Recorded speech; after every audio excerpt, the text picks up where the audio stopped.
keeping us. Fly without boarding pass.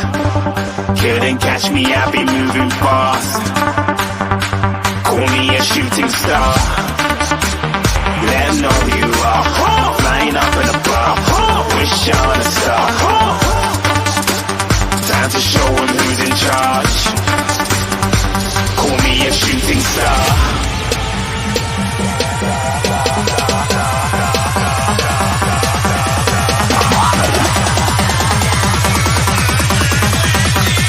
Shooting stars. Didn't even get to cross.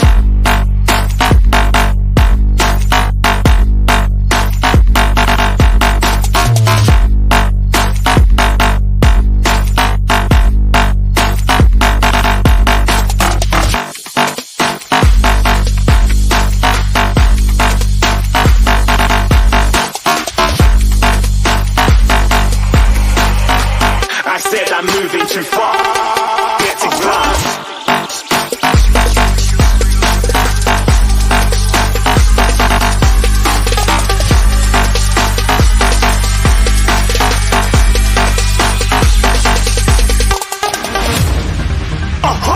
Looking at a shooting star. Got more than a couple of people going mad. I swear they're rooting hard.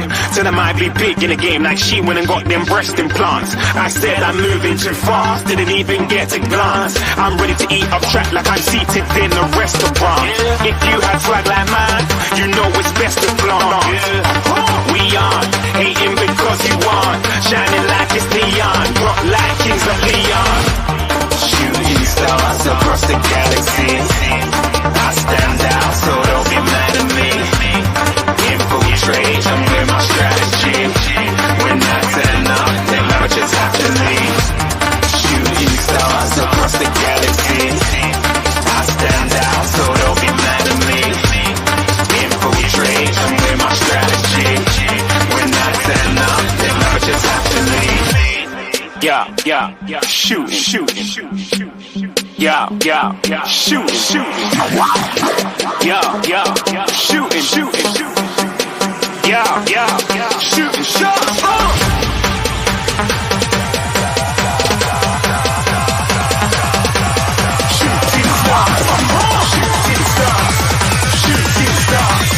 Shooting stars. Didn't even get to cross.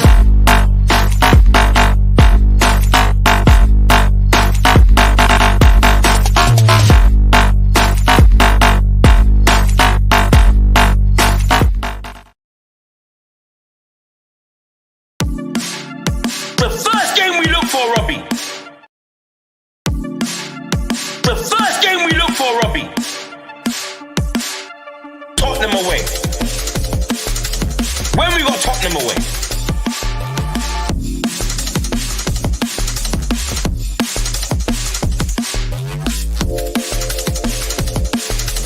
Tottenham away.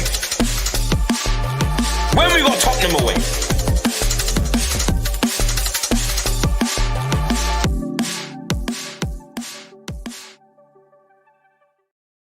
What's happening, people? Welcome to Tottenham Away. We're back again every couple of weeks. Stefan and I meet up. We have a chat. We talk Tottenham. We talk Arsenal. We talk Premier League. And we agree and we disagree. But let's see what we do today. My internet's working so far, touch wood. So I'm not going to crash out. How you been, Stefan? I haven't spoken to you in a while, man. How you been? Yeah, been good.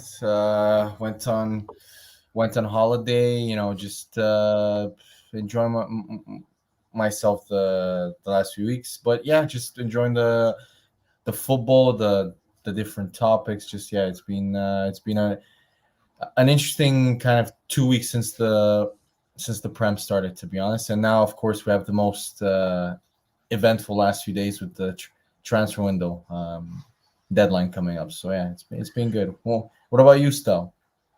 You were in LA. That looked good. I went to LA. That was okay. I mean, the conference I went to was great.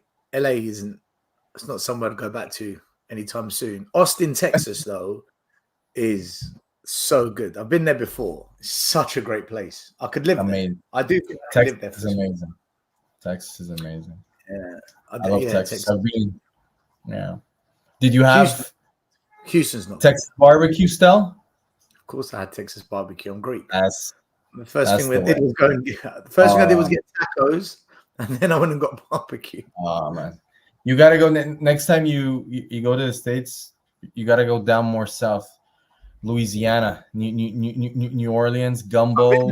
I've been there. Oh, you've been? Yeah, they The do a food there, Creole. the They food do there Creole. is, yeah, food there is sick. But no, I just I love the States. I always go. We always like try and see like different different regions. So next, my aim is to go up. I don't know if you know the famous TV show Yellowstone. Yeah, Have you heard of it? yeah. It's an awesome TV show. I want to go and just check out some of the big like ranches in Montana, North Dakota, places like that. So just to see there how it is, and then of course Vegas. I really need to go to Vegas. Don't go One to day. Vegas. Vegas was good 10 years ago. Now it's a joke. Really? Now, Stefan, it was expensive when I went. Now it's a complete joke. Now you need to sell your house just to go there for a weekend. It's ridiculous. Really? There's not like, isn't there like an oversupply of hotels and stuff, so you can easily find something like really like cheaper? Hotels aren't the problem. Food isn't the problem. Soon as you do anything, casino, club, bar, activity, you get rinsed. Absolutely rinsed. So, but listen, where did you go holiday? Greece, though. Oh, whereabouts? Halkidiki. I don't know if you know there's a beautiful little town called Haniotis. It was really nice. I know. Halkidiki is the three fingers. Yeah. I know.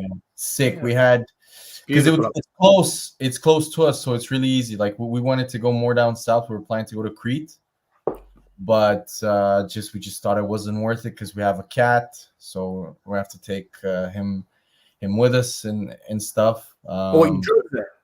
Yeah, it's like a 4-hour drive, 3.5 hour, 4 hours. Perfect. Yeah, it's sick for us, so it's super close. And I mean, the place was really nice. It has gotten a bit more pricey in Greece, but it's still if you book early, if you know the places, like the right beaches and stuff, it's still very good value. Like the water is amazing. There's no better sea that I've been to, I mean, than Greece. Maybe Croatia. I haven't been to Croatia. My girlfriend has, and she says it's really nice, but I doubt it. Sicily's nice as well. Sicily, Sardinia. I haven't been to the south. The south is the best. You've got to go. Quickly say big up to a few people. The south is the best. Every Italian I talk to tells me the south is a shithole. No, it depends where. If you go to Napoli. Yeah, I've heard Napoli's really bad. But Napoli's a rough place. You know, Napoli's a place you go where you want real culture, real. You know, where you're going to get a cross mix of rich, poor, gangster, affluent. It's one of those places where you're going to get everything. But Napoli's not one of the richest places. But if you go to, like down south, Sorrento's stunning. Oh no, I've heard down south where, what was it called? Calabria, like Bari. Calabria, stunning. Yeah, stunning for sure. Let's quickly say hello to a few people because we've spent 10 minutes talking about holidays. Eugene, big up. Language Angels, Tom, how you doing? Kay, Alexander, George, Mark, Robert, Ben, big up to you guys. Sav, Cap, Breakdown, Shakedown, Tony Rodriguez, Mark, OR3Z, ZZH, Guna Greg. I don't know. Guna Greg, big up to you. Gavin is in the house. Anthony Clark, AFC. Raymond, Mari, one of our own, and Baz. Big up to all of you guys. Smash like, subscribe. Look, we're going to go for about an hour. We're going to discuss some topics, some goings on. We'll start with Arsenal this week because we normally start with Spurs. So I'll give you my take quickly as a neutral. Well, not neutral because I'm a Spurs fan, but I thought it was a 50-50 game and Villa missed some absolute sitters. Yeah. I thought Arsenal rode their luck. I thought Ray made some, one outstanding save, although I think Watkins should have done better with it. But again, you've got the super sub. Trossard comes off the bench, scores. Partey scored as well, although I think Martinez should have done better with it. Look, a lot of fans say Arsenal got lucky and it should have been a draw or Villa could have won it. But what I say, and this is me being honest now, I'm just taking my Spurs bias hat off. Last season, you went to the Villa and you battered them and you lost. Exactly. And you didn't take your chances. So it's almost like this time it was a little bit of role reversal where they missed their big chances, but this time you took advantage. So it's kind of sometimes it drops for you, sometimes it doesn't. But I was really, really impressed by Timber. I thought Timber looks like, yeah. I thought he was. I actually wasn't as impressed as much, but okay. No, I was impressed. I thought he looks like a really, really good player for me, for you guys. And he wasn't your best player on the day. I think Saliba, Trossard that came off the bench. Partey was brilliant. But it's the first time I actually got to see Timber play 90 minutes, like live for me. And I'm impressed. I think you've got a really good player there. So, but look, you got the job done. The question is it a title contender performance or was it a bit of luck? Like, how did you see it? We had this argument. Remember when we had the argument 3 months ago that you thought Arsenal just needed a top number 9, you and Dan and everybody, and I agreed with you. Yes, I still think that. Of course, but I said that the margins can be gained somewhere else, and you just pointed out Timber. For me, if you looked at the actual chances that Villa got, the first one I thought 99% of the time it is given as a foul. I'm sorry, that was a foul. Like it's always given as a foul. That type of like situation. So I thought Gabriel was really unlucky there. Yeah, it was a chance and he scoffed it. But then you can argue the Saka chance before that, where Martinez made a ridiculous save, that could have gone in. The second one.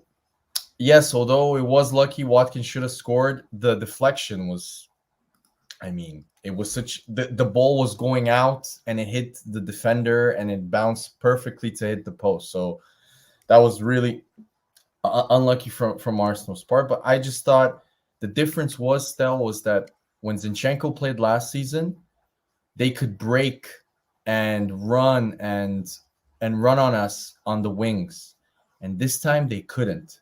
And there was one moment where I think it was around the 70th minute when it was still 1-0, where Bailey was trying to break on Timber, and Timber caught up to him and defended him really well. And this is for me an example of where I said last season, where although I agree with you, I would have loved to sign a top number 9. I think left back and center mid, especially the left 8, was a role we could upgrade on. And you could see how I honestly do believe to this day that if Timber played left back against Villa last year, we don't lose that game. We get a draw at least. If Timber played against Liverpool at Anfield, we probably get a win. We defend that game. We defend that 1-0 because the Salah equalizer came from poor defending from the left back spot, Zinchenko. So for me, I was really impressed. However, I would say the biggest compliment I could give to Arsenal was that after we took the lead, still, I felt it was over. I just knew we would win. They never threatened us after that. And after we scored the second goal, they pretty much gave up. So for me, I was really impressed with how mature we played. I thought Partey was really, really good. People saying that, Morgan Rogers drove past him. He also drove past Declan Rice. He was the best player on the pitch, Morgan Rogers. But he was really for good. me, winning away at Villa, especially with their home record last season, I think the only 2 teams they lost were you guys, and I think Newcastle beat them. I think that's pretty impressive for a team that is obviously still not hitting full gear. I would say Arsenal are still around second to like third gear. And also, if you watch the way they played against Man City still, when they beat them last season or any of the other teams, they went full throttle at them still. They gave us so much respect. They pretty much played on the break with us. So I can't complain. Was it a bit lucky? Yes, but that's why we signed David Ryan. so he can make one or two saves from time to time that are top class. And my final conclusion is I think David Raya is going to go up a level this year, and I think he's going to cement his place, if not the best goalkeeper in the league, one of the best in the top 3 this season. I really do, because I've been super impressed. He's part of your defensive record that's really impressive. So yeah, but I wouldn't say if you tell me 3 top goalkeepers in the league last season, let's say, they would say probably Ederson, Alisson, and Emi Martinez. I think this season, with the way I think he's looking in terms of his form currently, that I've been super impressed with in the first 2 games, I think this season he will start to be talked about in the same vein as those three goalies that I named. I really do think so. Some company to be a part of. Super chat from EdX says, please like, subscribe, and join for great content. Ed, thank you so much, brother. Appreciate you. Do you think Arsenal this year are going to win the league? Like you said it last year and you fell short, but do you think? Because I tell you what, I was thinking about this, but I also said to people last year, wait till Savio goes to Man City. He's a player. I watched him play for Girona. I said, this boy is a player. And they're like, oh yeah, but Spain's different. I said, all right, he's come to City. He looks dynamite. But I tell you what signing has made me think City are going to win it again. It's Gundogan. Gundogan, yeah. I mean, that came out of nowhere, but that's a big player they've brought back. I disagree, still. He's old. I know he's older. No, he's a top player, but I'm just of the rule. Once you break up with somebody, it's never the same. If you Stefan, get back, you say that. So for me, it's similar. But 1 minute, you say that, but Gareth Bale came back to Spurs and he banged in 16 goals and he played half the season. Was he? But still, was he the same? Yeah, he also got dropped for a lot of that season. There was a lot of shenanigans going on in the club. Okay, but was he, when you watched him, was he the same player that won Player of the Year for Spurs? No, he wasn't. Still, he was nowhere near that player. Nowhere near. And I think Gundogan.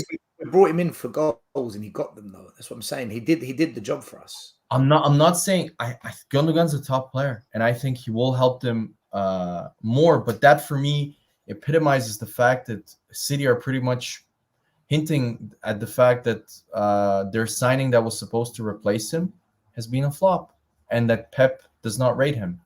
So for me, I think it's Nunes. Yeah, Nunes has been a bit of a disaster. Yeah, so, and they paid big bucks for him. They paid 65 million, I think. So for me, people. Although with Pep players, quite often it's the second season they come into their own. So I'm reading he's gonna go on loan. They're trying to give him game time. Oh, really? And yeah, he's gonna go on loan. So for me, I just don't think he's gonna work out. Gundogan, I just said I think he was good at Barcelona. He wasn't as good as he was at City. And when you sign, player, that's the thing. He's a super clutch player, super experienced. He's a winner. I'm not saying I'm more worried about us. I want us to sign a forward, whether it's I prefer a winger over a striker. I just want us to sign a fucking forward still. I'm fed up. Arteta has signed 3 forwards since he's come to the club, and one of them was William. Like, come on. Now I know how Spurs fans feel with trophies. Like, this is how I feel with like forwards. I'm dying. I would take Mudryk or Sterling on loan. I really would. Still give me anybody with breakaway speed. I'm serious. I think with Arsenal, your one weakness that I can spot is if Trossard or Saka gets injured, I don't think anyone comes in and does those jobs. I don't think you've got any cover for those kind of players. Yeah, but still, Saka is our best player, and that's why I want a winger. Stefan, what I mean by that is there's no one that goes out wide or in a forward type role that comes off the bench and replaces what those two offer. If you went and bought someone, obviously you're not going to replace Saka. But if you bought another Trossard, for example, I would have you as my title favourites. If you bought another But type of Trossard player, I'd say Arsenal are my favourites to win it. who is? But see, that's the issue. When you're kind of we're Man almost. City bought Savio. If you bought Savio, I would have thought, But shit. Stel, let's be honest, Stel. Let's not, beat around the bush. The point is that type of player, Stefan. That's what I mean. Yeah, I know he's a top player, but they didn't buy Savio. They had already bought him from before, and they just gave him to Girona. So let's be honest, they had already bought him. The City group itself had bought him. Okay, but he's now playing at Man City, right? What I'm saying is there's players out there. If you went and brought one of them type of players, like if you bought Eze, I would have shat myself, Stefan. I would have thought, I shit. disagree. No way, man. He's much better than what you've got on the bench compared. If Trossard or Saka, Yeah, but where's Eze gonna play still? Eze for Palace doesn't play on the wings. He plays in the middle still. Okay, but he's an attacking forward player. He's another option. But that's the thing. Look, I think Eze is a great player. Trossard plays down the middle. Yeah, but Trossard is a bit of a different type of player. He's a far better finisher than Eze. He's much more clinical. Than Eze is much more of a guy that runs with the ball, goes past the player, kind of takes players away from the game. I don't think Eze fits within our actual system. I think Eze is much more of a kind of a freelance type player. He needs freedom and for the system to be fluid. Which, if you look at Arsenal or Man City, I think Eze would be perfect for Liverpool style. I think Eze would be a perfect Spurs or Spurs. Yeah, but the thing with Eze is, and I've told you this as to why I think Man City or Arsenal haven't moved, heaven and earth to sign him, is I think he's lazy off the ball. He doesn't press well enough, in my opinion. The same with Maddison. That wouldn't work with us. No, I mean, he's a top player. I personally, if he's not going to press, it's not going to work with what Ange does, because Ange's team, we do press. Maybe not as often as we need to, but but Arteta, one of his prerequisites when he signs a player is he looks at his off the ball work. That's why he signed Havertz. That's why he signed now Marino is one of the best midfielders in Europe off the ball. There's nobody that's won more tackles, duels, headers. He's a monster off the ball. And if you look at every single player at Arsenal that plays, he's really good at pressing if he's a midfielder or forward. The only one that I thought we could have signed in the forward line, sadly he went to Chelsea, that I really liked, was Neto. I would have loved Neto as a player. Well, you know what you need really. You've got the answer, but you tell me why. Martinelli. If you had the Martinelli from 2 seasons ago, now there's your solution right there. But I think what's happened to him? Because he looked crap. I think this is I think this is the final topic before we move on. But I was gonna add this as my only negative of the Villa game. I'm really worried still. I'm really worried this is gonna be his final season. I'm really worried because Arteta is not Wenger. Wenger would keep these type of players, wait them to blossom and stuff. No, our Arteta, Ramsdale, he had one shit season and he continued after. He immediately replaced him with Raya. I think if Martinelli had an excuse last season, and the excuse was our left side was not good in terms of Xhaka left, who really helped facilitate Martinelli's play. And Zinchenko also, his level went down. So Martinelli's attacking play also because of that one. Now we have no excuse. We've signed Calafiori, who's one of the best ball progressing defenders. I wanted him at Spurs. Yeah. I'm just saying that this is a big season. This is a big season. No, this is a mass because he has, and now we signed Marino, who is literally a more athletic and more attacking version of Xhaka. He's left-footed. He's very good at progressing the ball. He's very good. He just runs. He's very good. He's technical. He's a good player. He's a very good player. So we have no excuses anymore in terms of for Martinelli. And I think this season, if he continues to underperform like he did against Villa, even though if you read the metrics, he had a very good game against Villa. Do you know what? This is strange because not last year, but the year before when you came second. He was amazing. Right. He scored like 16 goals. That game, I'll never forget it. This is when I realized this boy's actually fucking good. Shit, right? As a Spurs fan, I said, "Oh no," because I don't want you to have good players. It's when you beat Liverpool 3-2 at your ground. What he did to that Liverpool team that day, I was just, this boy's good, man. Oh my god! He But loves. then, but last season he was okay, up and down, a bit injured. But this season so far, that against Villa, I watched him. I thought, I don't. Do you know what it feels like? It's like when Dele Alli fell off of his pedestal at Spurs. That's what. It's I'm not. not saying that's what's happened. I'm not saying that's what's happened, Stefan. But that drop off, it's that kind of a drop off. Like, what's happened? I think. So good. I think it's a bit different. Dele Alli, I just think didn't have the right attitude. I think Martinelli is trying too hard. If you watch him, the drop he's off trying. He's That's just. It's not. You know when somebody's has low confidence and when they're trying too hard and they're taking one or two they're taking 1 or 2 seconds more than they should. Do you know what I mean? Still, like he's not making instinctive decisions. He's overthinking things just a little bit too long, and at that level, it immediately shows. And for me, that's the difference. But Marino, I don't know what George is smoking. Xhaka's comfortably better on the ball than Marino. I don't know what you watched of Marino. Marino is much more technical than Xhaka. Xhaka's much more one-footed. Marino can play with his right far more. Like Xhaka's a great player. I love Xhaka, but Xhaka's much better deeper than compared to going forward. Marino is literally he's the ultimate crashing the box type player. So I think he fits perfectly within the system. And Martinelli now doesn't have any. He had Timber, and you were really impressed with Timber. I thought Timber didn't have but it was his first like full start since his injury. So Stefan, I've got an eye for a player, man.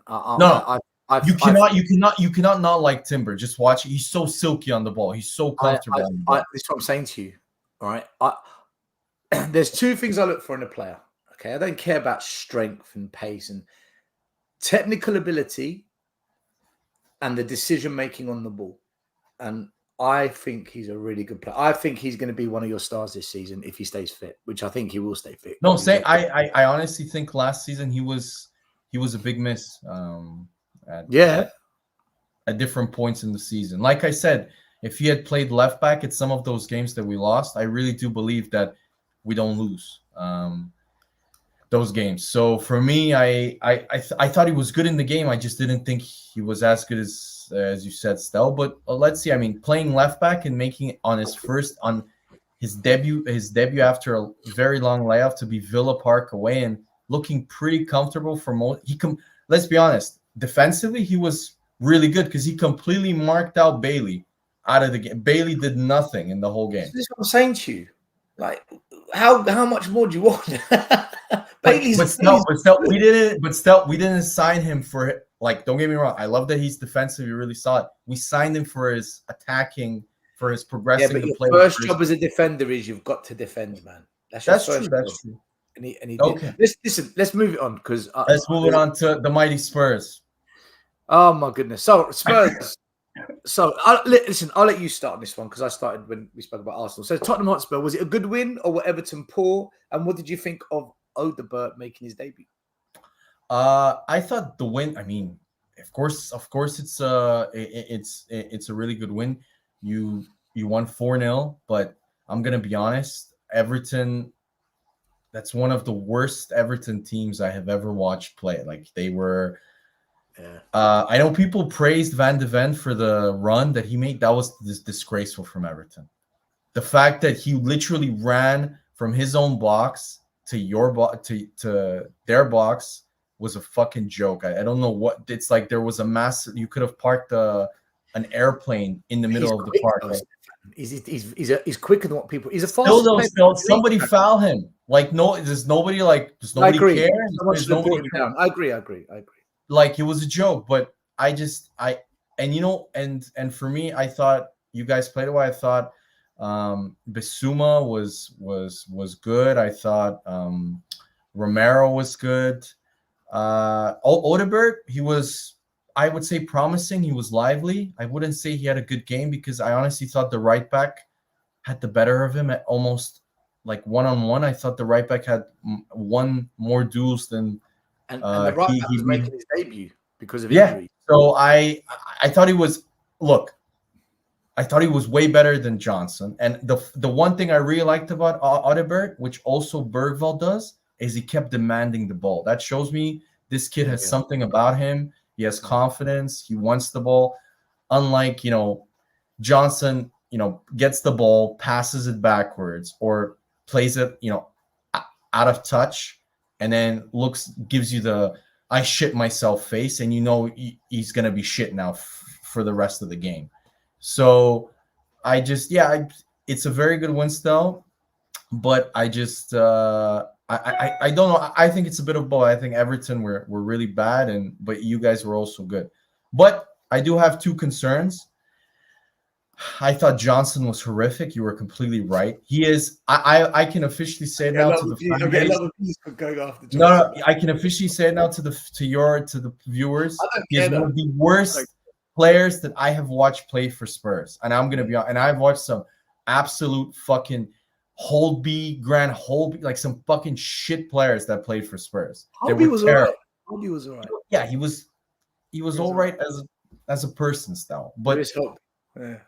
So for me, he's one of the worst players that I've ever watched. He was terrible, and I thought again, and I know people are gonna come on to me. I thought Maddison wasn't very good again. I really didn't think he was good. Really? I remember he made one sick cross-field pass, like he switched play, like he opened up. But I think that was more Everton's defensive structure was shocking because he had so much space to turn. But don't you think everything goes through Maddison, and if Maddison's not on the pitch, nothing really ticks? Like there's no. I think he's a very roller coaster type player still. And for a center mid, you need a guy that dictates. But I don't think he dictates the tempo of the game. 2 games, Stefan. 2 games, 2 assists he's got though. No, that's true. In terms of he had end product in this game. But what happens with him is that he does a really good 15 minutes where he's dictating everything still, making everything tick. Then he disappears for 10 minutes or disappears for another 15. And then again after 15 minutes. The Leicester game was a perfect example of that. First half, great. Dictate everything. Everything went through him. The moment Leicester started man marking him and kicking the shit out of him, he completely just went out of the game. So for me, I'm really intrigued. I'm really looking forward to Newcastle just to see if Ange will adapt. Because if he doesn't adapt, holy shit, it's gonna be rough. It's really gonna be rough. Newcastle haven't looked good though. You know that. They had youth players playing last time and they destroyed you because of this system. And even if they don't look good, if you give space to run to Anthony Gordon and to Isaac, I'm not. It's not going to be good. But let's see. I'm really intrigued to see what's going to happen. Tell me what you thought of the game. I thought it's the worst Everton. I went to the game. It's the worst Everton team I've ever seen come to Spurs. Normally Everton, they give us a game or there's something about them or they've got, at least they're a bit shithousery. But this Everton team, they just literally bent over and said, there you go. I mean, Pickford. When did you ever see Pickford do that? So all the time, Stel. All the time. All the time. I think he's a good goalie. He might not be the best, but I think he's a good goalie, right? But I watched this Everton team and I thought this is terrible. But I also thought we played well. I thought we were very front-footed. We were good in the attack. We created 3 clear-cut chances in the first 15 minutes, literally one-on-ones. We missed 2. I thought we should have done better, and the goalie made a really good save on one of them as well. So we were cutting them open, and look, at the end of the day, 4 goals, clean sheet. Everton had 1 chance where it came to the back post and the guys missed the target. But sorry to interrupt you. But again, you know my opinion of Romero. That 1 chance, if he had put that in, would have only been a goal because of Romero. Because what Romero doesn't have noticed it now, for some reason, he doesn't follow his defensive line still.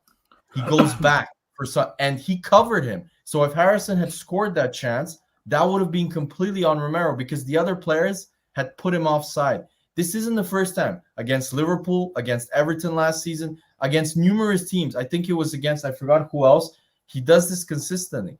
And the worst thing, the negative, I would say the only negative of this performance, there's very few, is they had an XG of 1. You still gave them some chances. And I remember, I think it was in the second half when you got quite sloppy. Romero gave the ball away, I think, once or twice. That if it was a better team, they would have broken on you, and But it could have led. so Stefan, this is the problem, right? So it says here, good win or Everton poor. I think it was both. I think it's a good win, but Everton were poor. Like I can't come away from this game saying I feel really confident or I've learned anything new about Tottenham. Because, like I said to you, this is the worst Everton team I've ever seen come to Spurs. They only had 14 fit players. They were on their knees. It reminds me last season we beat Newcastle 4-0 or 4-1. Newcastle were broken when they came to Spurs. I remember that. Because at their ground 4-0, our ground 4-0. How is there that big swing? Something must have happened. But still, even in that game, the Newcastle 4-1 that you're saying, this is what I have an issue with this. At 0-0, I don't know if you remember, Newcastle broke. Anthony Gordon, I think, should have passed it across, and Ben Davis made a ridiculous goal. Pretty much, he saved the goal. He stopped it from going to Isaac. So if they score that, you never know how that game ends. This is why I'm looking forward to the next 6 games, because we've got Newcastle, Arsenal, Brentford, Man United, Brighton, West Ham. These teams are going to come at us at some point. How are we gonna deal with it defensively, from open play, from dead ball situations, corners, from counterattacks? What are we gonna do? Because the only team this season, we've only played 2 games, that actually put some pressure on us for a spell was Leicester, and we crumbled. So I want to see. I can't gauge anything with Spurs so far. We've played 2 teams that I think are going to be in a relegation battle this year. If you said what's the easiest start to get points on the board, you're going to say Ipswich, Southampton, Leicester, Everton, these kind of teams. Well, we got 2 of them. So I can't gauge it. But last season, Stefan, we struggled to beat Nottingham Forest. We struggled to beat Sheffield United. We put this lot to bed. So I see an improvement against these weaker teams. But then we struggled against Leicester. So maybe I'm contradicting myself. Look, I thought we did the best we could. Clean sheet, put 4 past the team that are crap. In terms of Johnson, listen, man, I said all last season, I don't want Werner back at the club. We signed him back. I said Brennan Johnson's an absolute waste of money. And listen, I say these things, right? Look, Stefan, look at the abuse I get, man. I get I get abuse. And I put it on the internet. Look at this. STEL, your wife told me you've got a skinny Jewish willy. Like, what the really? He's really? not Scumbag. I'm nasty. My dad's an alcoholic. My mum's a paedophile. Bro. I don't know what it is. Our fan base, you're not allowed to say anything about Johnson. It's like... No, I've told you. Your fan base is the opposite of my fan base. And we finished the topic, but at some point, I would like to just dedicate a 3-minute rant about my fan base regarding Arsenal. Later. Well, it's just... No, but what you rant about with your fan base about being delusionally, happy and fucking, Odeberg was amazing, and I call it fake positivity. Yeah, fake. Fake positivity. Well, my fan base. I'm in a WhatsApp group, okay, that I thankfully left after I couldn't take it anymore. Where all they do is bitch and moan. Okay, these are all fucking Generation Z type. They started supporting Arsenal like 5, maximum 10 years ago, and they're talking about Arsenal as if like they want Edu to be fired. By the way, I don't know if you know that they want Edu to be fired. They say we haven't progressed enough. Okay, even though this is the best Arsenal side since the Invincibles, 100%. And the perfect example is I'm gonna give you, and that's it. We'll move on. Just let me have 2 minutes to rant. Eddie Nketiah. You don't think he's good enough? I don't think he's good enough. Okay. So what does that mean? We don't think he's good enough. Okay. Marseille at the start of the window offered us 27 million euros. Loan with an obligation. That's a shit offer. It's underneath his value. The guy has over 100 Premier League games. Arsenal said no. Arsenal rejected it and told them no. In the group, everybody was like, why didn't Arsenal accept it? Why didn't Arsenal do? He's shit. Why do Arsenal want to keep? Edu secretly wants to keep Eddie Nketiah. 2 weeks before that, STEL, they were moaning that Arsenal were bad sellers. Okay, so you moan that Arsenal don't want to sell Eddie for below his fucking value, but then you moan when they actually do what you want them to do. So then I argue with them, and I'm like, it's below his value. We can get at least 30 million. If Arsenal believe we can. And guess what? We got 30 million quid, over 10 million euros more than we would have gotten. And you know what their reaction is? Instead of saying, well played, Edu, you made over 65 million for 2 Hale End Academy graduates, one who hasn't scored a goal in 2 years in Smith Rowe, a Premier League goal. Talented, no doubt, but injury prone. No, instead what they say is, he's doing his job. This is what I mean with our fan base. It's all a bunch of wannabe Lee Gunner merchants, and I'm serious though. That's their whole job. And I honestly think, even though I'm a fan of AFTV, I think a lot of them have looked at the way AFTV kind of everybody accused them of becoming popular because they were toxic and they were negative and stuff about Wenger back in the day. I think that has kind of infected our fan base. To say things like Edu should be fired. Arsenal are not ambitious. The Cronkies are not ambitious. The Cronkies are not ambitious. How much money have we spent? Spurs fans remind us about how much money we have consistently spent. Like, the same way you get annoyed at your fan base about being this like happy clapper type no matter what, I don't get my fan base. Because when I speak to Liverpool fans or Spurs fans or Man United fans, they all say, what do you mean you want Edu fired? Look at what he's built. Look at Arsenal now. They're moving. See, our fans are different, right? We're deluded, like properly deluded. Okay, we think Odegaard is messy because he had an okay debut. I don't think Odegaard was great. I don't think he was shit. I think he was all right. There's no end product. I want to wait 10, 15 games. I want to give Archie Gray 10, 15 games. Bergvall, maybe even a season to see what I think. But you're not allowed to wait. You're not allowed to wait. You've got to say right now, is he shit or is he good? I'm not going to do that. Yeah. Right? At least 6 months. And then the big delusion is this. Every player we sign is brilliant. We don't make any bad signings at Spurs. We're the only club that never makes a bad signing according to our fan base. But here's the thing. At the end of every year, what do you see our fans say? We've got to get rid of the deadwood. Paratici and Lange have done a great job. They've got rid of the deadwood. Nice. And this is what I say to them. How can there always be deadwood if we never make a bad signing? If all we do is sign great players, why is there deadwood? It's because we're signing deadwood in the first place and you're calling them brilliant. Timo Werner is a shit signing. Brennan Johnson is a shit signing. Richarlison, Solomon, Veliz, they are not good enough. We bring in deadwood. So people are like, oh, we got rid of Dyer. We got rid of Brian Hill. We're going to get rid of Celso. We got rid of Skip. Yeah, but look what you brought in. Yeah, it's but like, you got shit yeah, in, but, shit no, out.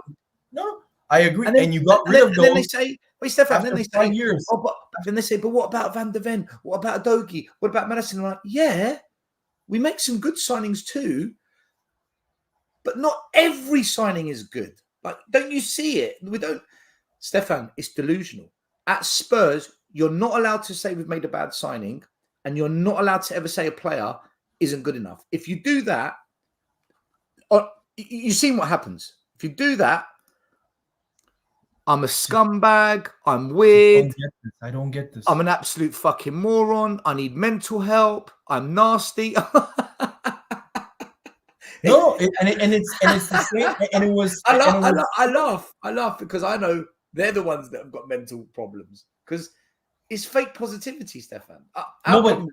But you know what? But you know what's still the worst of it is? Just like what you described, they're full of shit. So, for example, a lot of them in that WhatsApp group posted a clip of I don't know if you know him from AFTV, one of the personalities called Yardman. Yeah. So he had a fight with Robbie after the Wolves game about that Emery is a better coach than Arteta, this and that, which I agree in terms of success. Emery has a 20-year head start, but let's forget that. And okay, but Emery is a better coach because of the amount of success he's had, which is he's a great coach. But that same guy, go back 4 years when we sacked Emery, he said Emery was out of his depth. He said Emery is not good enough for Arsenal, that Arsenal aren't ambitious because this is what I mean, Stel, by being full of shit and want to be Lee Gunner type merchants, which is exactly what the problem is now within our fan base, which they don't see what Arsenal, in my opinion, is doing and how we're being managed. I get called Lee Gunner. Like, you want to be Lee Gunner. I'm nothing like Lee Gunner. Like, I've done nothing but praise Bergvall the last 2 weeks, saying get him on. I want to see him start. I cannot praise Van der Ven anymore if I tried. Okay. I just think I'm honest. I think I'm pretty honest. But if for some reason that's not enough, you've got to say something just to prove to everyone that you're part of them, which means you've got to lie and say, Give Johnson time. He just needs confidence. Veliz, when he comes back from his loan in 10 years' time at 34, he's going to be brilliant. And Timo Werner, he's going to cook when we play in Europe. He's got his European pedigree. He's won a Champions League. He's won a Champions League. No goals, no assists, but he won the Champions League. Great. Okay. No, I completely get where you're so frustrated. The issue is why do people have to call you names? Because like in that group, I'm called an ass licker, that I was called like this and that and stuff like that. Why don't you just debate me? Because whenever I say things, they say I'm Edu's ass licker. Stefan, can you criticize Arsenal? Right now, it's really hard to criticize Arsenal. The only thing I can criticize Arsenal is that they need to win things. But in terms of the way they're managed on and off the field, even STEL, who fucking hates Arsenal, continuously posts about our transfers and says, I hate it now that Arsenal are well run. He's a Spurs fan. Isn't the fact that Spurs fans telling you that we're well run, doesn't that tell you that we're fucking actually well run? As a Spurs fan, right? As a Spurs fan. Nate, by the way, I'm about to make you a mod, but I've got to do it from my phone because it doesn't let me do it on the computer. As a Spurs fan, okay, if you don't win any trophies, if you fail, I'm going to come for all of you because I'm a Spurs fan and that's what I'm supposed to do. Okay, that's what I'm supposed to do. But, Nate, you're now a mod. But I have to admit, the way Arsenal are moving, the way they're signing players to fit their system, and the way they've built, you can't knock them. You can't knock them. They've done it the right way. They've been patient with it. The only thing you need to do is win those trophies. Otherwise, it's all a waste of time. But I can't bash Arsenal for what you're trying to do. The ambition is there. The ambition is 100% there from Arsenal. Could you do a bit more? Probably. I think you could do a little bit more. But fuck me, I would swap places with Arsenal right now. If Tottenham were in Arsenal's place, I mean, we were in your place when we had Poch, but we fucked it. We completely fucked it, and now I don't know what we're doing. I don't know what we're doing. And you know that how difficult it is to get to that place where you're challenging or you're close to it, and how easy it is to go to shit, right, Steph? And then how difficult it is once you actually lose that culture or that core of a team, how difficult it is to actually rebuild. And that's what shocks me, because I started watching Arsenal in 2001. I remember when Arsenal were great, but I also remember those 10 years, the final years of Wenger, where every year was the same predictable shit, where every year we would collapse in February, where every year we would choke, where every transfer window was mismanaged and reactionary, similar to the way Spurs are, where we wouldn't sign a defender or a DM for years, and Wenger would continuously sign attacking players with no plan. So I remember those years. Whilst now, what I see is a clear vision, a clear structure, and people to criticize is the ownership ambitious enough. Have a look at their other teams. The LA Rams, they spend the most above the actual salary cap. Yeah, no. You've got owners they've got a track record, man. Their NBA team has won the NBA championship. They've won the Stanley Cup in the last 2-3 years. Even the Colorado Rapids, their MLS team, won the cup last year. Literally, they want to win. It's obvious they do. let's move it on. Let's move it on. Yeah. Right. Man United. They're about to sign Agate for 60 million. The fuck, just Right. So I'm stuck with Man U, right? And I'll tell you why. why still? They're still Because shit. because they've done what I'm begging for, and that is they've won trophies. They've won 2 in a row. It might not be the biggest prizes, but if Spurs won a Carabao Cup and then an FA Cup, Stefan, we haven't done that since the 80s. Right? You understand? Back-to-back trophies since the 80s, man. So for me, that for my club, it's a big deal. All right, but levels, Man United. I honestly thought this year, Ten Hag and the players they were signing, they might push on, but they didn't look impressive in the first game. All right, they got the win. But that Brighton game was 50-50. I think Brighton have had one of the best summer windows of anyone. I think apparently Matt O'Reilly got stretched off tonight. Yeah, I was actually watching the game. Some dickhead from Crawley, their captain, went in with a horrific tackle, and he had to be helped off the pitch after 8 minutes. Poor guy. Yeah, bloody hell. They've got no Europe. But again, it's Man United. You expect them to do something, and they look like the Man United of old, crumbling at the end. The play isn't anything great. I'm really surprised Ten Hag hasn't installed his imprint on them, because at Ajax, his football was so good, man. Like really impressive. And Ajax should have really beaten us and gone to the Champions League final. But at Man United, I've never seen. I don't think I've seen back-to-back games where Man United look like a really good football team. And Agate, is he the answer? I don't think he is. I don't think he's the answer. So PSG signed him last year for around 60 million euros, not 60 million quid, because all the Man United fans are going to jump on us now. So they signed him for around that, and then he was so good for PSG that they wanted to sell him again the following year. And of course, Man United, I call them the garbage kings or the garbage collectors. Bayern Munich want to sell their garbage, Man United come in. Now, PSG want to sell their 4th or 5th choice midfielder for the same money that they already bought him. Man United come in. Ugarte is literally nothing what Man United need, which is a conductor in the midfield, a guy who can string a pass. Someone like, for example, Michael Carrick was for them back in the day, who could, ping the ball 40 yards, dictate play. Carrick, Ugarte, Ugarte. You know what Ugarte is? Ugarte is basically a little bit more defensive Conor Gallagher. Fucking airbud, runs around, wins tackles, but poor on the ball. That's what he is, Stel. That's why Enrique, who's Spanish, doesn't rate players like this. Yeah, you can run around and have all the stamina in the world, but if you can't play with the ball or pass or have like some sort of, just a shimmy or some technique, you're not good enough. And I think he's exactly. They crucified Scott McTominay for being not good enough, for being poor in the ball. Well, get ready, guys. Ugarte is literally very similar. He's not gonna change your midfield. He's not gonna transform it. I do not get this signing whatsoever. I think they could have signed for that amount of money a better player, a better midfielder. But hey, I'm glad. And still, I just want to point out, because you said you can't see Ten Hag, why hasn't he implemented the same style at Ajax? I'm gonna ask you this question. Do you remember a coach, Leonardo Jardim? Yeah. Okay. Do you remember which team he coached the semifinal of the Champions League? Was it Monaco?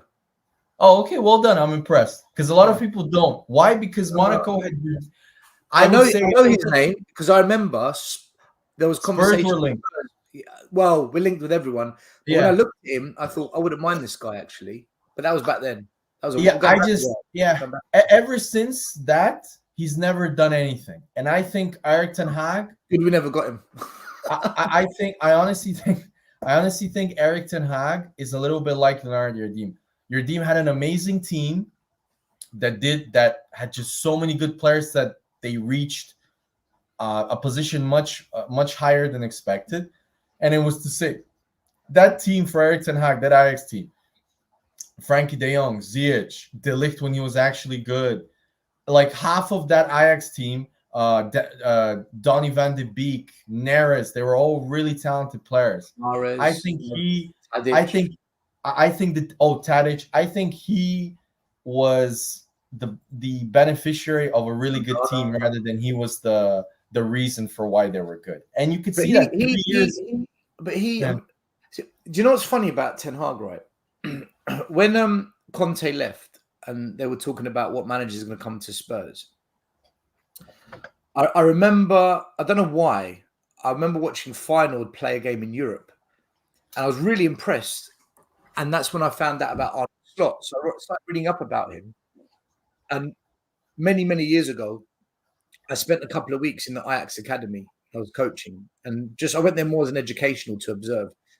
And I called one of the guys I was friends with from Holland, and I said to him, one of the coaches, and I said to him, "What do you think of Arne Slot? He looks good to me." And he said to me, "Do you like Ten Hag?" And I said, "Yeah." He goes, "He's better than Ten Hag." I went, "Nah." He goes, "He's better than Ten Hag. He's so many people in Holland rave about him. They really think he's a top coach." I was like, "Oh, okay." That's when I went on We Are Tottenham TV, and I said, "You know what? I want Arne Slot. I've done my own homework, and I've spoken to some people. I think we need to get him in." All right.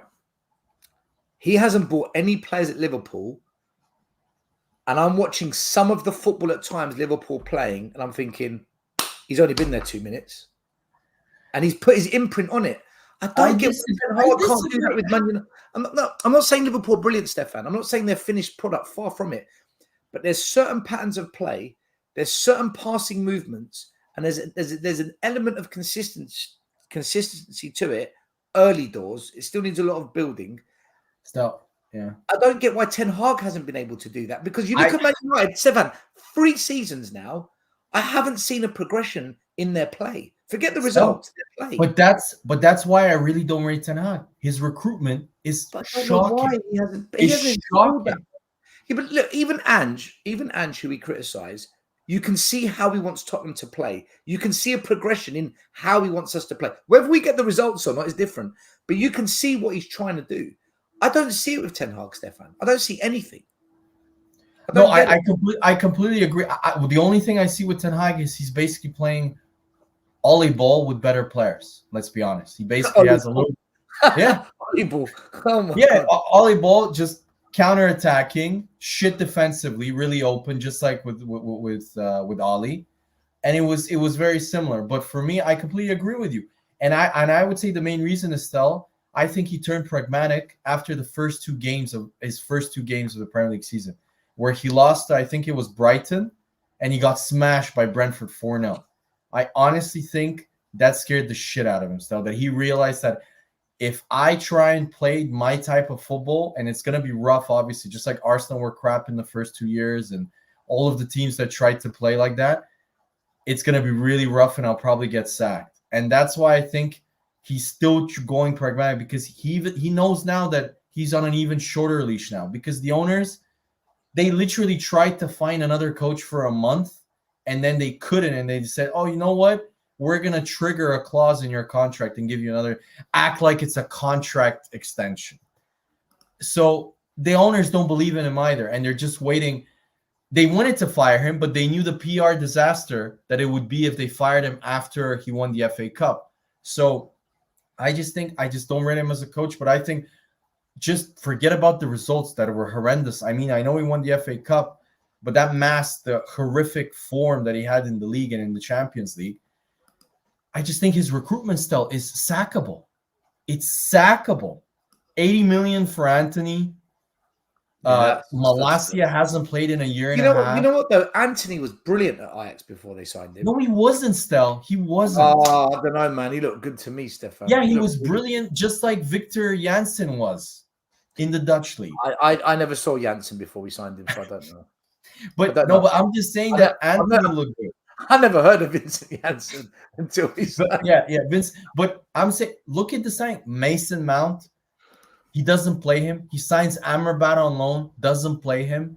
He signs What is he doing? By the way, have you ever seen this from a coach? And he plays Changing their Amrabat center out back? of position. He plays Amrabat No. out of position as well. Yeah, okay, but have you ever seen this from any coach ever? Even Pep says this. Pep hates changing his defense a lot.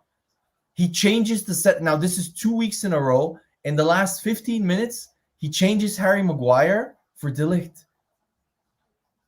He doesn't know what he's doing. His signings are terrible. And his recruitment policy is basically, are you Dutch? Have you played in the Dutch league? Or have you played for Ajax?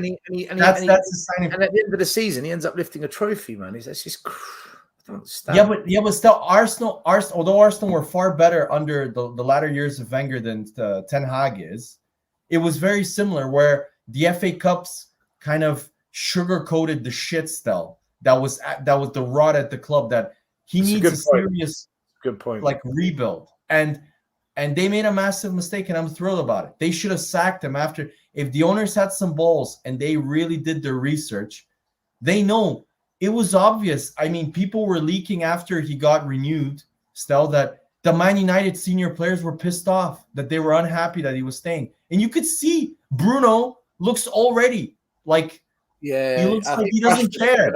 Well, I think Rashford's given up as well. Man. Yeah, Rashford also. Rashford's a prima donna, but still, like he doesn't. The players don't like him, and you can see. I mean, what was this?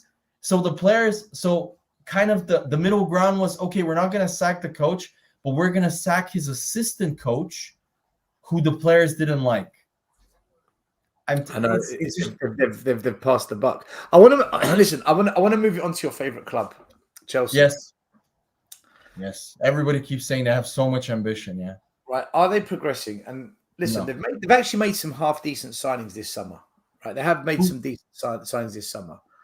I think they've made some half decent signings. But who's for me, well, 1 minute. But for me, against City, look, you can see City are the better team. There's no doubt. When City needed to get control of the game, they did. They changed the tempo, and they just proved that they're the best team in the land. Against Wolves, 6-2 was a weird one because Wolves missed chances. They hit the post. Chelsea, it was an end-to-end game. It was anyone's, but then out of nowhere, bang, Madueke, not good enough for Spurs. He left us. He's ripping it up there. Well, one game he ripped it up, but I do think Chelsea look only off of a couple of games, Stefan. I'm not jumping the gun. I do think they look better, but it's early doors. I'm not judging it. Do you think they're progressing? Do you think their attack does look scary? It does look pretty, it's an improvement, I think, going forward. Still, they scored. That game was a complete, how should I say, anomaly. Wolves were by far the better team. Should have led like 3-4-1 in the first half. Well, I did. Yeah, Wolves did miss chances. I agree. Wolves literally, and I'm going to be honest. Honestly, Wolves didn't take Chelsea seriously. If you saw Nani Madueke's goals, his first one was a really lucky deflection. That was super lucky. The second one, Ayat Nouri went to the toilet or somewhere, completely forgot that he's left back and just let him run into the left back zone. And then the third one, I forgot how he scored. Oh, the third one was similar again. Acres of space, and they allowed him to shift to his right and score. The defending by Wolves was a joke. But, I mean, some of the chances Wolves missed in the first half, like they should have been out of sight in the first half. Like they hit the post. But Chelsea had the players to take their chances. That's the thing, isn't it? That's true. Remember last season, my biggest criticism of them, where their fans were slagging off Poch every 2 minutes. My biggest criticism was I watched them in the Carabao Cup final in 90 minutes. They created more than enough chances to beat Liverpool. They missed chance after chance after chance. And then the semi-final in the FA Cup when they lost to Man City, again, Chelsea were the better team in that semi-final. They missed chance after chance after chance. If now Chelsea start taking those chances, we've got to take them a bit serious because that was my biggest criticism. No, Chelsea.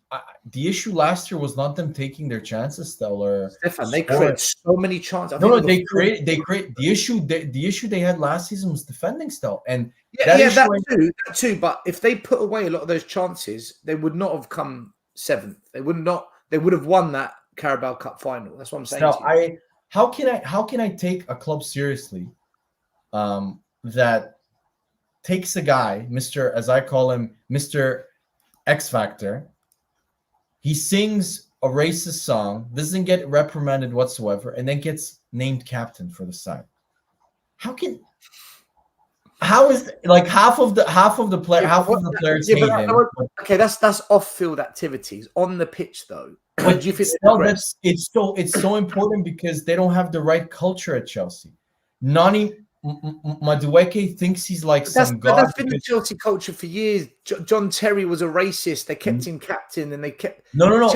Chelsea don't care about those kind of things. They've always been that nasty club, and they'll always be that nasty club. But on the pitch, they still over the years have delivered. Do you think this manager's can improve them? No, because I see their recruitment policy, and you can't show me any sort of vision or coherence. Still, they're 5 players away from making a fucking NFL team. Still, they have 2 changing rooms. It's true. They've got a lot of players. Are you? And they have 13 players that are literally called the bomb squad because they train separately. They need to stop buying players, man. They need to stop. But they continuously buy some 12-year-old from some nursery in Paraguay or somewhere, okay, for 30 million, and then they loan him out. They have no. Now I'm reading they try and sign Amrodian. They fail. They bail on that signing because they realized there was too much money, and then they sign Joao Felix. Atletico have been trying to get rid of him for 2 years now because of his massive wages, because of his attitude. Simeone doesn't rate him whatsoever. Nobody rates him. He went to Barcelona, got dropped. When at Chelsea, on his first loan spell, he got dropped by Graham Potter and by Frank Lampard. And you think, okay, we're going to take him off your hands and we're really smart? I just think they're delusional, their owners, because if you read the actual journalists, their owners think that they have a squad that's good enough for top 4, which, okay, great. Fine. Like, you can, I honestly think that 6-2 is an anomaly because another day, Wolves win that game. You say it's an anomaly, right? They had more possession by 20%. They had more shots. They had double the amount on target. They had a better passing success rate, equal clear-cut chances. So the stats say they should have won maybe by a goal or 2. So 6-2 is probably a bit harsh, but the stats do back up their victory. Let me just see the stats here. I've got it on the screen now. So the goal attempts on Flash score 12-14. Yes, 8 to 4 shots on goal, but the expected XG. So let's go first half still.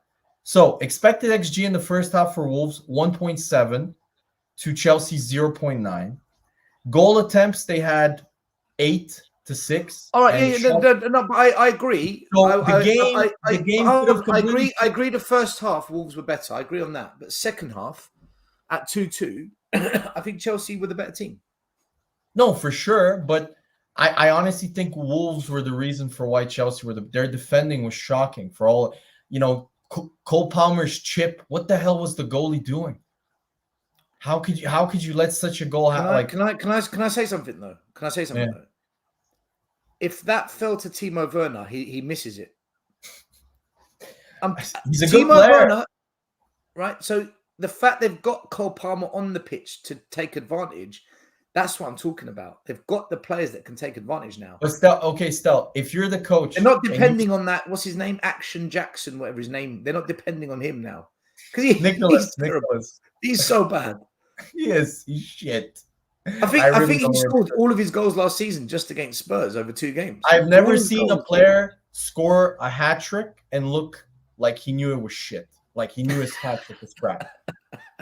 Remember, we made him look so much better than what he is, man. God. No, but let's be honest though. If you're the coach and you see that goal from Cole Palmer, you're pissed off at your goalie. Come on. The goalie was just he completely screwed up. But I don't know, man. Who have Chelsea got this weekend? Chelsea have got. I think they have Palace away, if I'm not Palace at home, if I'm not mistaken. Do you know what? Palace haven't started well under Glasner. I thought they would start better than Yeah, Palace at home. In fact, do you know what, Stefan? Let's get on to that. We'll wrap it up with this. Yeah. Let's do our predictions for this weekend, Spurs and Arsenal. So we've got Newcastle away, you've got Brighton at home. Both teams have got tough games. Let's do Arsenal first. What are you thinking, man? I think you're going to beat Brighton by 1 goal. I think 2-1. No, I don't think we're gonna concede. I'm gonna be honest. No, Danny Welbeck, man. Danny Welbeck. He's got a goal in him against you. I think it's gonna be a very controlled 2-0 win. Very like 2-0 again. Yeah, and the reason why I think it's gonna be easier than the other 2 games is I know Brighton are not gonna play defensive. They're gonna open up for us. They're not gonna come and play like Wolves with 10 men behind the ball, or even Villa. Villa played pretty much on the counter the whole game, and they played very kind of with a deep low block. I think Brighton will not do this. They'll try and play out the back. Lewis Dunk is one of my top 5 bozos in the Premier League. He's gonna fuck up, and we're gonna score.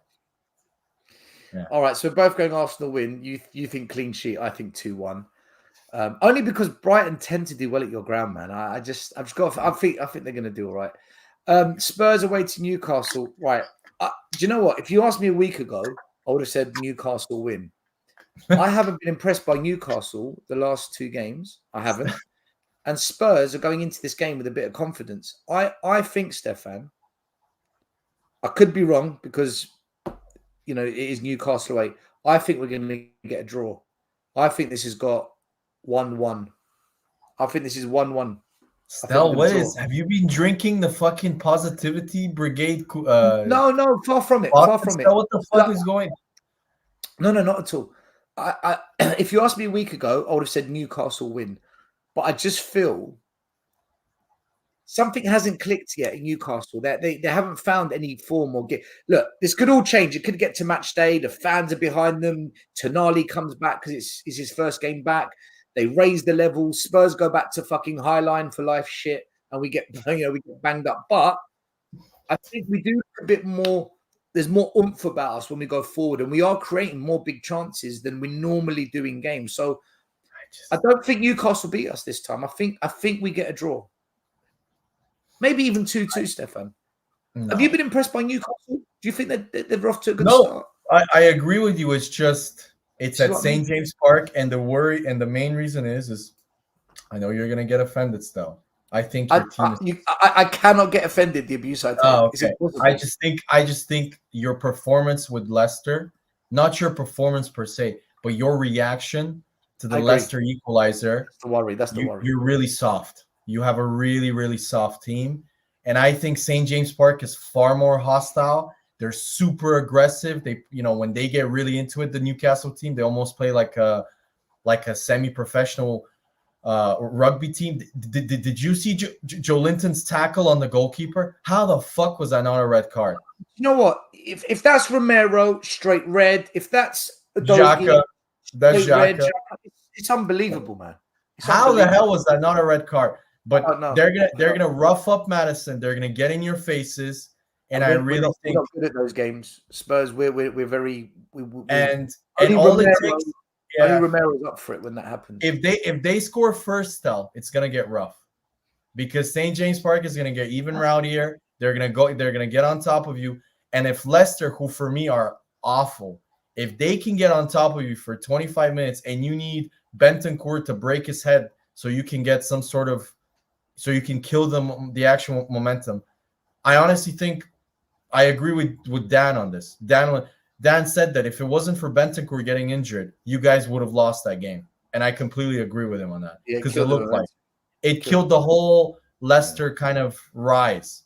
So I'm going to go for, I'm sorry, Stel, 3-1 Newcastle.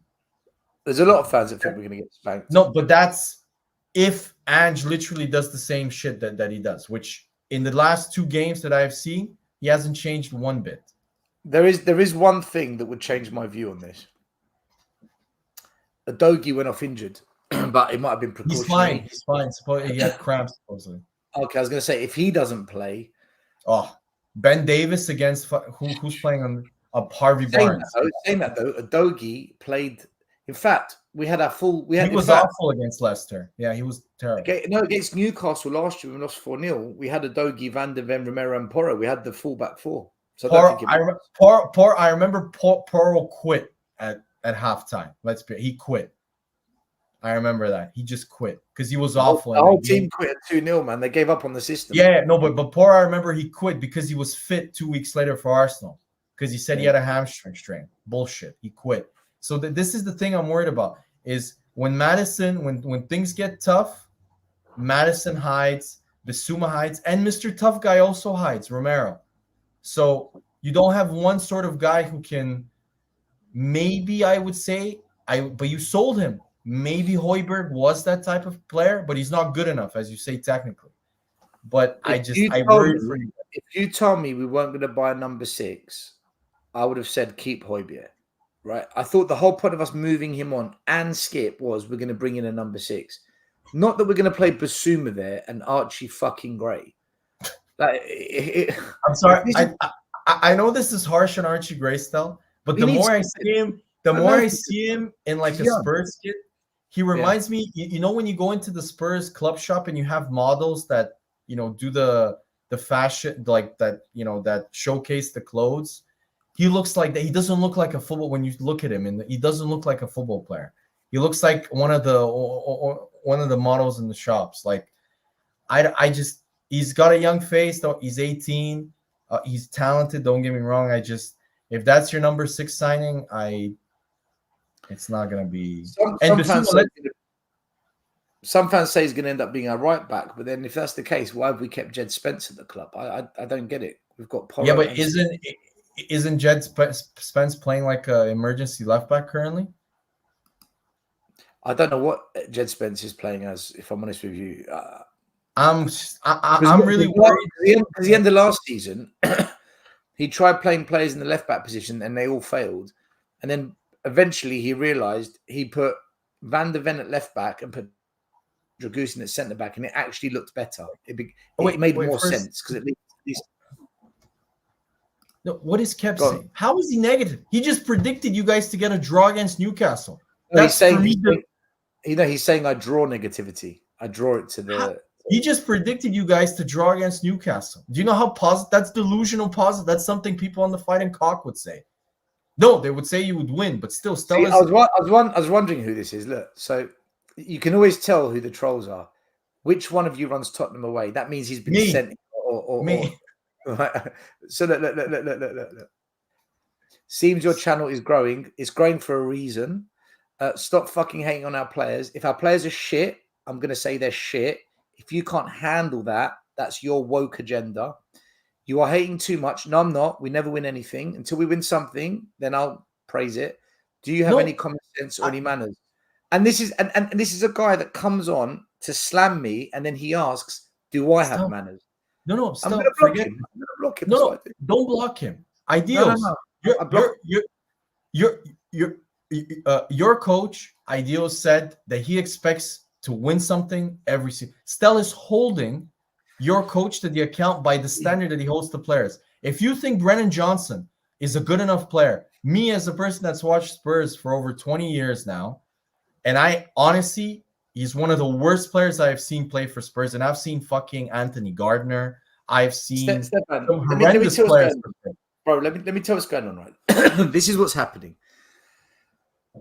For a very, very long time, there's been a number of Spurs content creators, YouTubers, podcasters that have dominated the conversation, and they end up being representative of the fan base. Okay, it's almost like we've only got AFTV and we've got Lee Gunner's channel. That's it. That's all we had. So the Spurs version of that. But over time, the last 5 years, there's been more YouTubers, more podcasters, and there's a lot of us now. And a lot of us have been there for like the last 2-3 years. But what's suddenly risen in that space is Sava and this channel. And we go against what that normal popular status quo conversation is, which is always say good things, never ever challenge anything, don't hold your club to high standards, and constantly be positive no matter what the consequence, even if you're lying. So Salva's come along and said, no, hold on, but I disagree with this. That's not true. I've come along and I'm doing, I think similar in terms of I'm going to challenge tactics. I'm going to challenge the manager. I'm going to challenge Levy. I'm going to blame the board. I'm going to say if I don't think players are good. And it's disrupted the space. And because it's disrupted the space, they're under pressure because my audience, Sava's audience, is their audience. And those audience members, they now get to pick, shall I listen to that? Shall I listen to that? Shall I listen to both? And then they'll go onto that channel and say, why don't you get STEL on your channel? Why do you never have Sava? Why don't you ever question Levy? Why don't you think Brennan Johnson's crap? And now the audience has changed because we've changed the narrative to be more objective. And they feel threatened by this. So the solution's simple. Either they debate us and have a proper discussion about Spurs, or they do what they're doing. We must crush Sava. We must crush STEL. Council culture. But they're losing the battle because we're growing. And we're growing because fans just want honest conversation. They want to hear all opinions. And because it's backfiring, what's the solution? Be even more aggressive, be even more hateful. So that guy you saw come on here is a representation of what I've just said. The thing with me, Stefan, is if I've got one thing in life that I've always been good at from a young age, there's one thing I've always been good at. I read between the lines. I can smell what's really going on. And I know how to explain it, which is what I've just done. I might not be the best orator or the best coach or the best judge of character or the best, but I read between the lines. They are under threat. They are threatened. They are petrified. Fuck. Why do 700 people watch Sava live? Why the fuck are people subscribing to that's the thing. We've shaken it up with the truth and they don't know how to deal with it. But here's the thing. That's the thing I don't get as to why there has to be this, how should I call it? This high because school. They're lunatics. Stefan, they're lunatics. No, they're not lunatics. This high school type of bullshit where playground. They're kind of, without you being on the podcast or without you being on, they shit on you and stuff. Why don't they do like Barnaby did? Why don't they do like Barnaby disagreed with you and he debated you? That is TV gold. Don't you want to watch Pro Levy Inner against STEL? Don't you want to have a good debate where you're going to hear two completely different viewpoints and then make your decision based on what they tell you, what stats they point, what points they make? Because Barnaby, Stefan, because Barnaby is unique. Because Barnaby, as much as I disagree with a lot of his thinking, Barnaby, yeah, he agreed. Is someone who's open to all opinions being allowed. Barnaby is actually tolerant of an alternative view. He's very tolerant of it. And you see when people call into We Are Tottenham TV, like Box Office, that challenges Barnaby and they go back and forth. Barnaby allows that conversation. Most of them, Stefan, they're fucking lunatics. They can't handle it. They are. Listen, I've invited so many of them to come on. I've even messaged them saying, "I'll come on yours," or let's go on a neutral platform. They won't do it because they're so scared what people will think of them if they dare share the platform. They're petrified of the perception and whether they'll lose followers. And whereas me, I don't care. I hate the YouTube. Like, it's this constant ass licking that I've noticed where each of them invites the other and they lick each other's ass about, oh, your opinion is so great. Yeah. You're so smart about, you're so positive. Look at, if they're positive, they invite other positive happy clappers. If they're negative, like my fan base, he invites other negative fans to support his claim because he can't deal with anybody calling out his shit. Like, it's the same. It's like the same recycled type of garbage. Me and you, yeah, have we had fights where you shit on Arsenal, I shit on? Of course, but isn't that the point? Don't people want to watch? Do you want to just watch a bunch of choir boys agreeing with everything, or choir like what? Like, I don't get this. Like, if I was the Fighting Cock, for example, or whatever, any popular, I would invite you almost every week so we can have a great debate.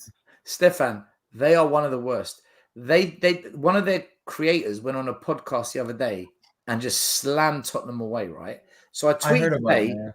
you've slammed us, bro.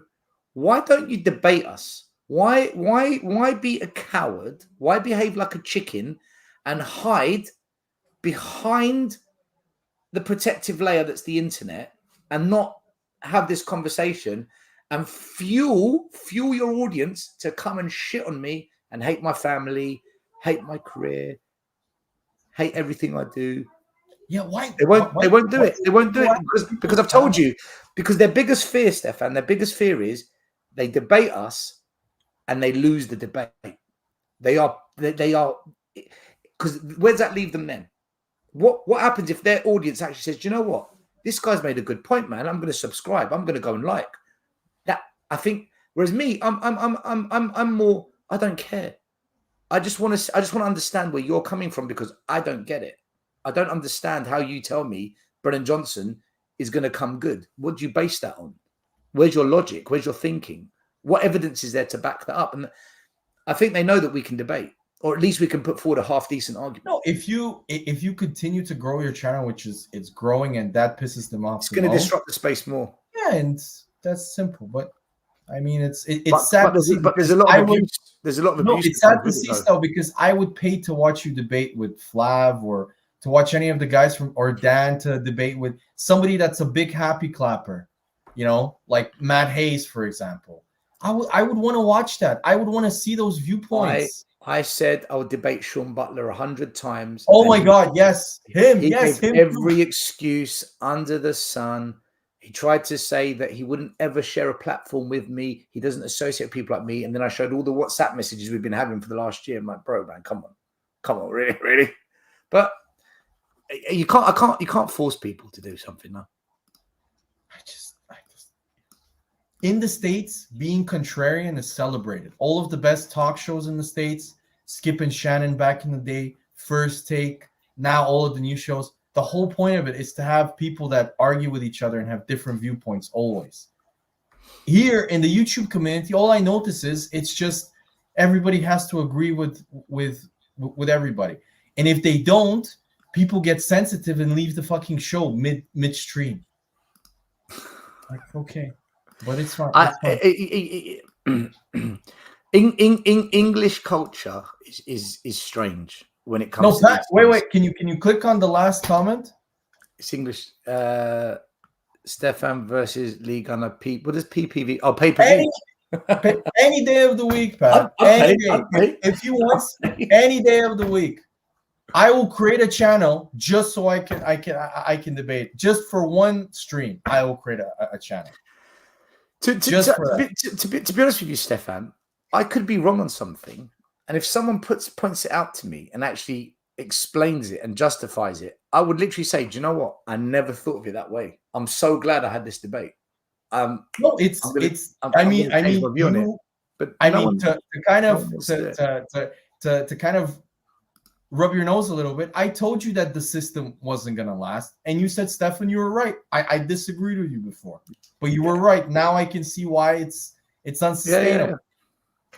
So it's similar to, have you told me something? Yeah, Arsenal didn't win the league. You were right about that. I've asked so many channels to have a proper Levy conversation, Enoch conversation, but not with everyone that's Enoch in or everyone that's Levy out. Let's have a group of people that really think the board are good, a group of people that think the board need to go. Let's have that conversation, get a moderator. No one wants to do it. Nobody will do it. Everyone get a neutral, do it like the American TV shows. There's two main personalities usually, or three maximum, and there's always a moderator. There's always one person that moderates, and that is neutral. Stefan, they won't come on. Stefan, they won't come on. They won't do it. They're petrified. Honestly, people are so scared of what other people will think of them. It stops them from doing the one thing that they should be doing, which is honest, open conversation. I've tried. Other people have tried. We need to do it. It'll be sick, like. Well, all the people watching this channel, you can go on those platforms and ask them, and maybe you can make it happen because I've tried, man. Seriously, guys, start the trend. Stefan versus Lee Gunner. I would love to. I would absolutely love to. That would be a sensational. That would be a sensational show. Do you know what? That could blow up the internet. That could blow it up. Because all the Spurs fans, I think all the Spurs fans. Because I actually, think Connor. all the Spurs fans would watch that as well. I think. No, actually, just a shout out to CMO Sports. Connor did a really good one where me and Jez, if you know Jez, he's from Lee Gunner, from Lee Gunner's channel. He goes on it regularly. He's a very popular pundit there or whatever. And me and Connor did me and him did like a show with Connor on Arsenal Matters, because he was very much like Lee Gunner in terms of everything he saw in the club. And it was a very good channel. It was a very good debate. Like, it was really good. So I'm completely down. I just think people need to be less sensitive and be more willing. Everyone needs to get on Lee Gunner's case, man. Do you know what? I'm going to message him. I've got his number. I'm going to message him. I'm just joking, guys. Like, you don't need to like hound him or anything. I'm just saying that I would love to actually debate him, because it's a guy who I think is pretty much on 99.9% of things completely wrong. So guys, yes, Brian Daigle's on Chris Callan's show, but you're missing my point. I think it has to be Savra or me. I think Savra and myself come with a different type of energy. Not to dismiss Brian. Brian's Brian Daigle. I've known him for 35 years. I've always got his back. I think Savra and I bring a different type of energy. I think we're more pitbull. We're at you. We're at you. We're not going to let you just say something and not. Hold on. What did you say? Let's talk about that. It's going to be more. What's the word?